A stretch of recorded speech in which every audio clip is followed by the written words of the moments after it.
107 Spark FM. Radio for Sunderland. That's all about you. That was the Futureheads with I Can Do That. I got chucked out of a Futureheads concert once. Oh, tell me how.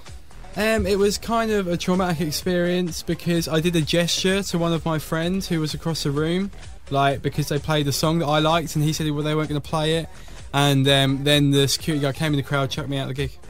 Do I want to know what this gesture was? It's not a particularly bad gesture. It was just really annoying. But luckily, Ross from the band emailed me the next day, so it was all nice. Anyway, you are listening to the Transatlantic Breakdown on Spark FM 107 with me, Daniel Kemp. I've got producer Ivan.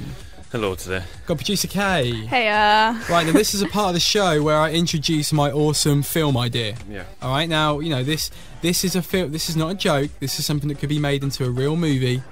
And could be a real thing, okay? So I want you guys to give your honest opinions. You ready? Okay. Right, now, ready. The film idea is called 40 Years of Hurt. Okay. Now, it's only called that because various other titles were deemed too offensive for daytime radio. Okay? Okay. Now, it stars Vin Diesel and Danny Dyer. Okay? Got you gripped already. Already action-packed. Vin Diesel, the best of America, best of England, right? They are lovers. Right. Okay, now they met on an online dating website. Okay, well done to them. It shows that online dating can work. There are various different websites you can use if you're into that thing. Anyway, they are big football lovers, right? So Vin Diesel comes over here. They're getting together because they met online dating. Are we talking football, American football? Or? No, our football, right? Football. So they go to a football match. Unfortunately, at the football match, they get some offensive chants their way, right? They're not very happy about it. They go mental. They kill 7 people, unfortunately. Okay. However, it was in sort of retaliation to some of the abuse they were getting verbally. Which is only fair enough. Well, let's not say that because then we're hitting legal points that we don't want to hit on this show. But the point is that it wasn't their fault, right? Well, it was their fault. But anyway, so they're banged up, locked up, right? Akon style. So they're in prison, but they are the hardest men going. They are trained killers. Both sides of the Atlantic, right? In their own countries, they're known as the hardest men. No wonder they killed 7 guys just with their bare hands, right? So they're dangerous, but the government needs them because there's a serial killer on the loose. Ba, ba, ba. Exactly, right? Serial killer on the loose. The serial killer is, and I reckon we'll use a lot of budget on Vin Diesel and a fair bit on Danny Dyer, so we're running out of money here, is Robbie off EastEnders. Do you remember the guy who used to have a dog, with Wellard?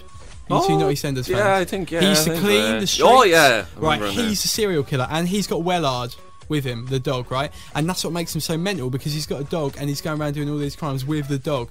And he's a really bad serial killer. Anyway, so, cut a long story short, Vin Diesel and Danny Dyer, they get let out of prison to go and hunt him down, and then they're told that they'll be let out themselves. So they find Robbie and the dog. They get put in prison. I don't know. The dog gets sent to the RSPCA. I don't want the sad bit about the dog being killed or anything like that. Yeah. But then, right, the lying people at the government, they say, "Oh, Danny Dyer and Vin Diesel, you've got to go back to prison."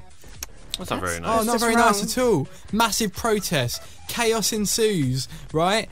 And then The Rock comes over, like the wrestler, and he says, "Oh, let him out." And then they go, "Yeah, all right then." And then they're let out. And that's the end of the film. End of the film, roll credits. So what do you think? Honestly, guys. Well, it's got The Rock in it. That's all I need, so... Yeah? So is it a goer? Pretty epic. Well, how about a bit of eye candy for our skies, Wow, there's no need for that, Ivan. There's no need to bring the tone of the show down. Wow. Just, I mean, there's going to be... who can be the eye candy? The prison warden will be... Kelly Brook, yeah. Well, we are running out of money, so I suppose she can do it. So are we on board? Is this a goer? Yeah, I think we're gonna pick get Universal in here now. I want to make this film. This is easy. I'd say it's gonna make millions. I'm gonna be a millionaire, but I'll still do this show because I love it. Even though I've only been doing it for an hour. So keep listening to the Transatlantic Breakdown with me, Daniel Kemp. More coming up after this. 107 Spark FM. That was Born This Way by Lady Gaga, still working her magic, whatever gender she is, so let's not judge.